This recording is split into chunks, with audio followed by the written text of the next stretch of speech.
Okey, Assalamualaikum kelas.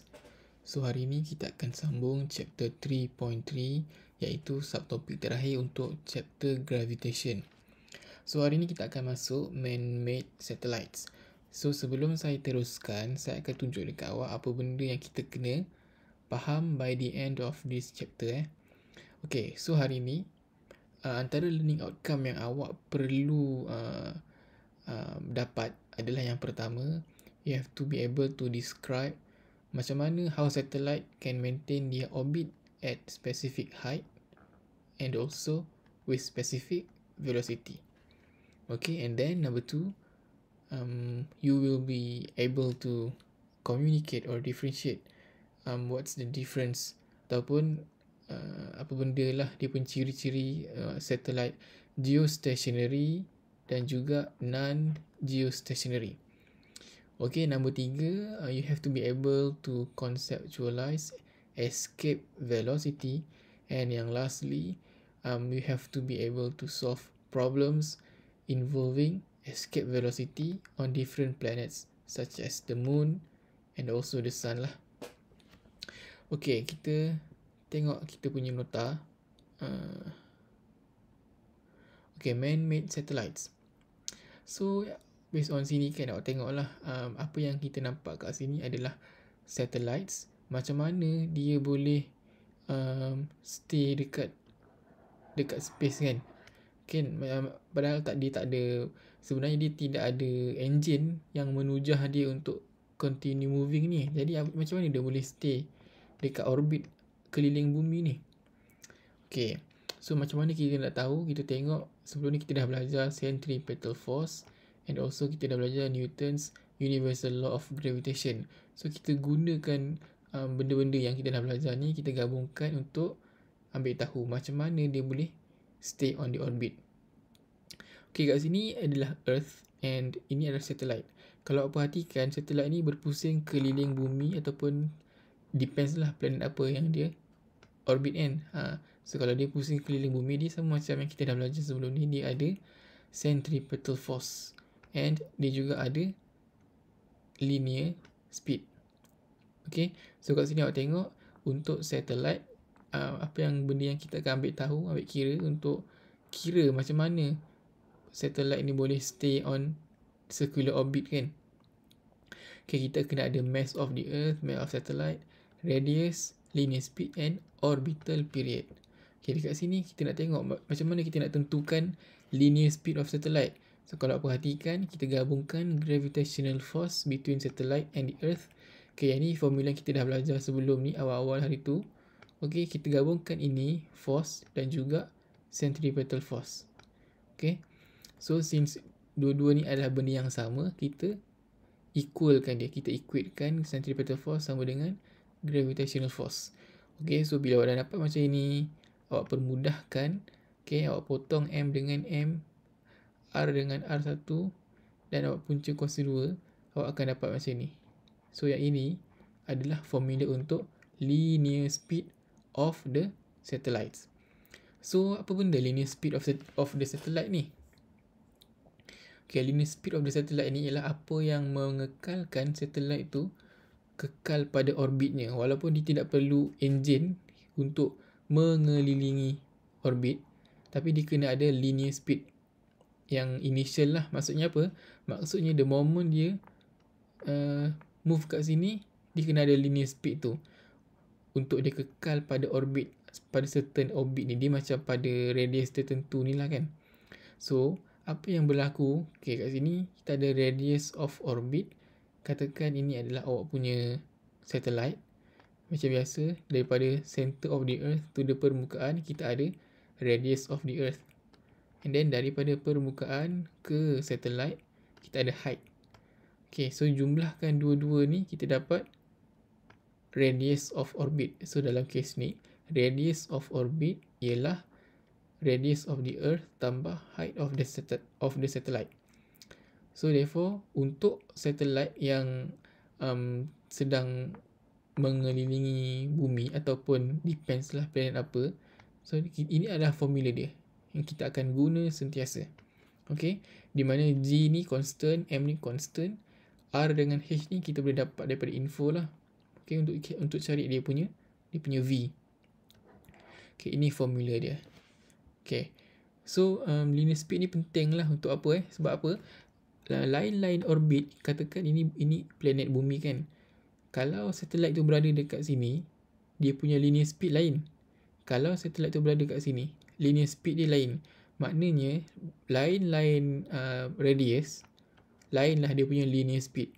Contoh kalau linear speed kat sini dia kena sekian-sekian. Contoh kat sini dia kena let's say lah, saya contoh je lah dia kena 200. Okay, let's say dia kena 4000. Contoh kalau kat sini 4000. So dia kena maintain 4000 linear speed tu. Dia once dia dah keluar kat sini dengan linear speed tu, dia akan constant je linear speed tu, dia takkan berkurang sebab ini adalah space kan, dia vacuum. Okay, but then kalau satellite tu berada pada orbit yang rendah sikit, okay, mungkin linear speed dia berkurang sikit dan dia akan maintain lah dekat radius yang ni. Tapi let's say dia nak mengelilingi bumi ni, planet ni dekat radius sini. So linear speed dia berubah jugalah. So dia kena maintain linear speed dia tu untuk stay pada orbit ni.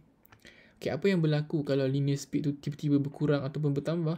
So kalau dia makin berkurang, apa yang jadi ialah dia akan slowly, orbit dia akan mengecil. Sampailah satu tahap, dia akan collide dengan air particle dan dia akan jatuh lah. Okay, dia akan jatuh due to the heat. Yang dia heat yang dia akan menyebabkan dia terbakar lah sebab dia collide dengan air particle. Ada heat kan. So in the end dia akan jatuh. Itu yang ada case satellite jatuh lah, apa benda dan sebagainya. Okay, ini adalah linear speed of the satellite pada certain height lah. Contoh kan, kat sini kita ada height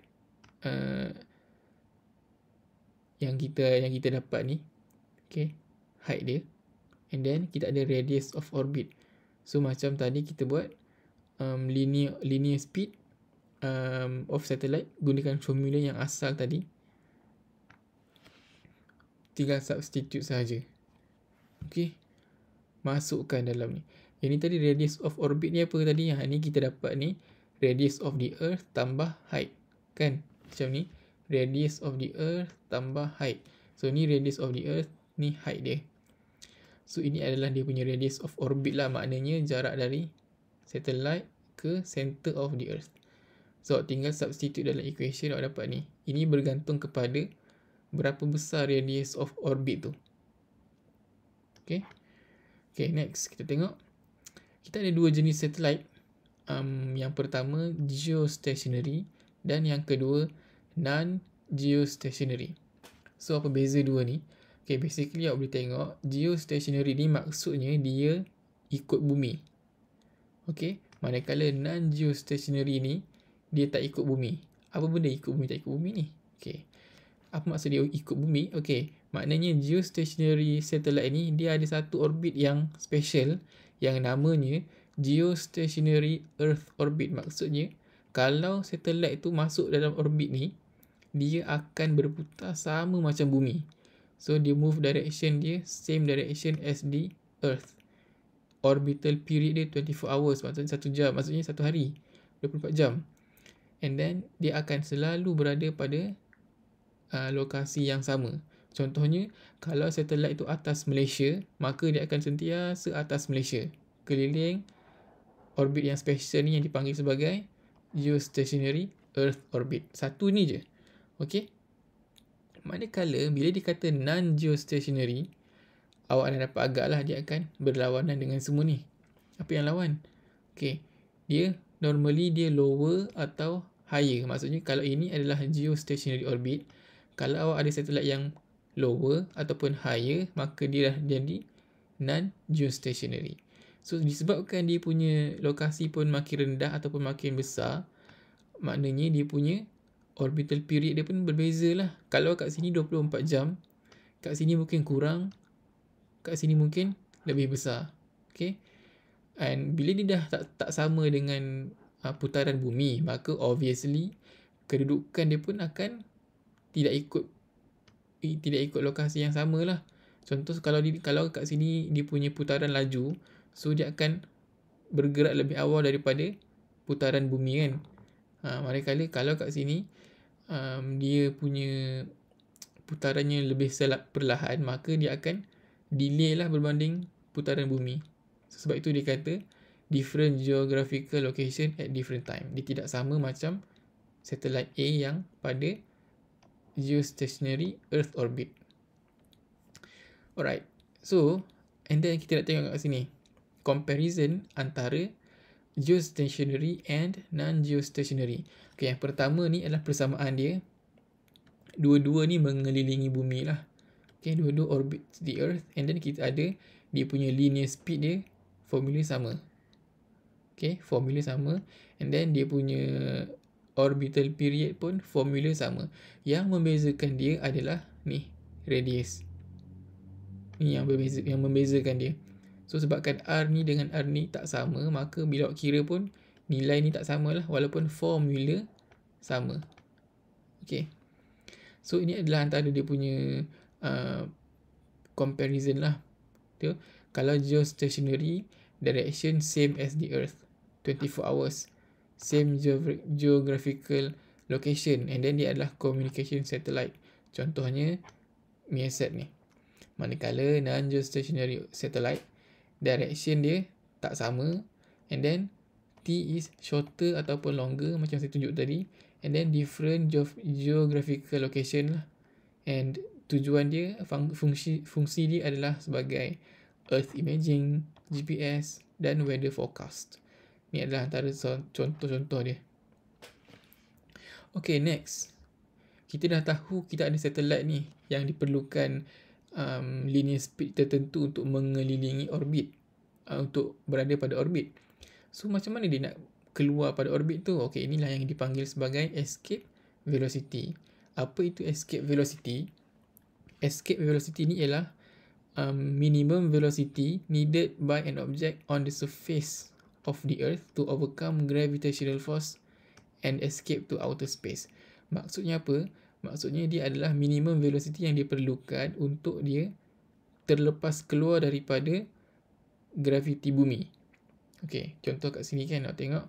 Ini adalah bumi. Ini the center of the Earth dengan radius.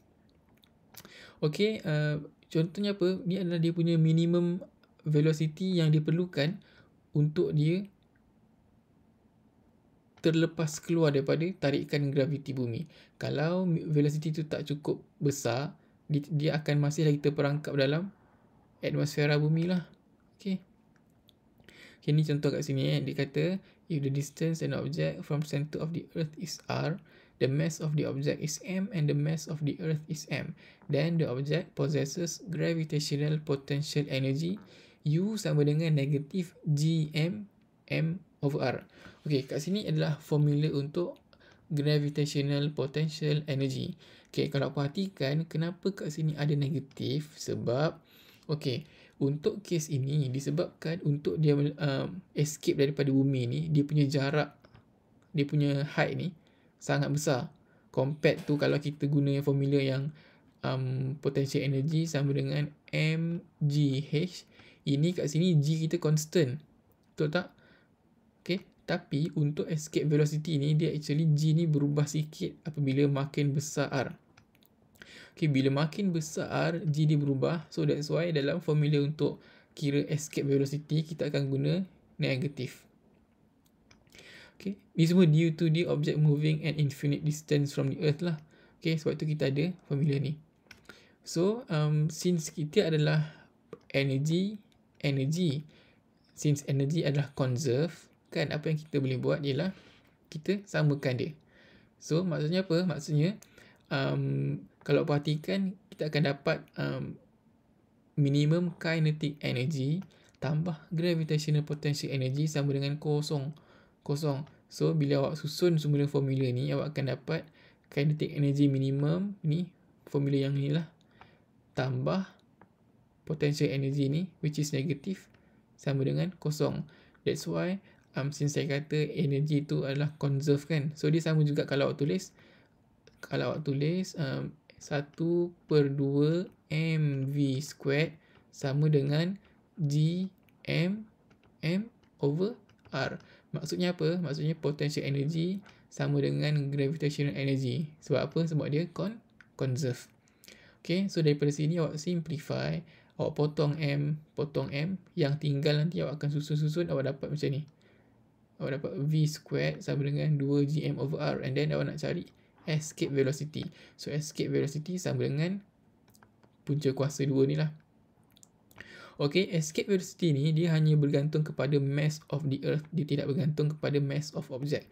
Sebab mass of object tu agak amat kecil kalau nak dikomparekan dengan mass of the earth. So that's why kita hanya guna mass of the earth. Dan R ni pula, okay, R ni ialah dia punya distance ataupun radius of the earth. Kan, sebab escape velocity ni mestilah dia terbang daripada permukaan bumi kan. So kita hanya guna radius of the earth.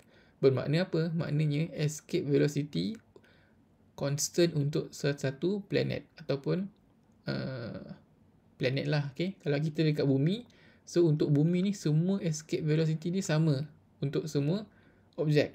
Sebab dia hanya bergantung kepada berat bumi dan juga radius of the earth. So dua-dua benda ni constant yang kita dah ada. So dia punya nilai escape velocity of the earth ni constant ni lah. Tak kira dah untuk roket ke, sebiji bola ke, apa benda ke, nilai dia akan sama macam ni.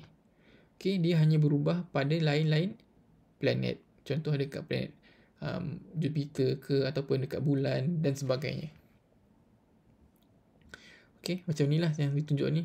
Escape velocity depends on the mass of the earth, distance r from the center of the earth. Ni constant lah, kita memang ada. Dan ni, escape velocity does not depend on mass of the object. Alright. Okay, next. Continue. Okay, kita tengok apa fungsi ataupun apa manfaat escape velocity ni. Okay. Bumi ada escape velocity yang agak tinggi lah. 11,200 meter per saat ni. Okay. Benefit dia. Okay, antaranya dia maintain atmosfera. Kalaulah escape velocity ni rendah, maka atmosfera kita ni sentiasa terlepas ke angkasa lepas lah. Kan? So menyebabkan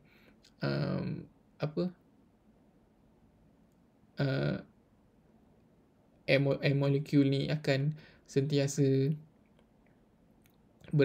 sentiasa berkurang lah kan. Tapi disebabkan escape velocity yang tinggi ni menyebabkan dia sentiasa fix kat sini. Ada layer.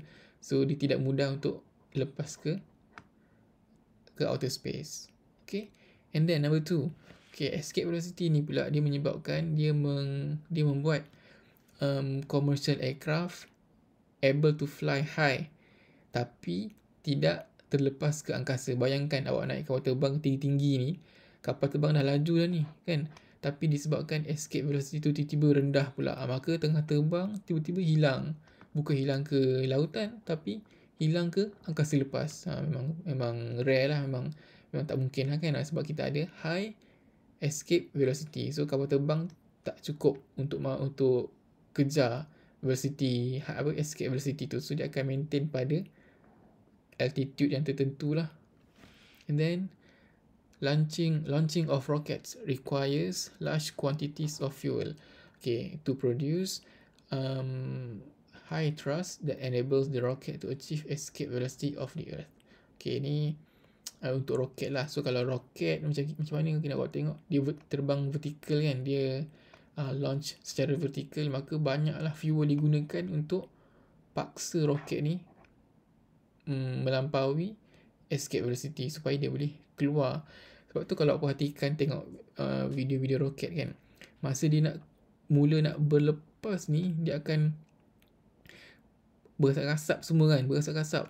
And then bila dia dah sampai ke satu ketinggian yang tertentu tu, dia akan buang dia punya engine benda tu kan, dia akan disconnect semua, dan satu tahap dia akan terbang freely dekat angkasa lepas, sebab dia dah capai escape velocity dan dia dah ada linear speed tu.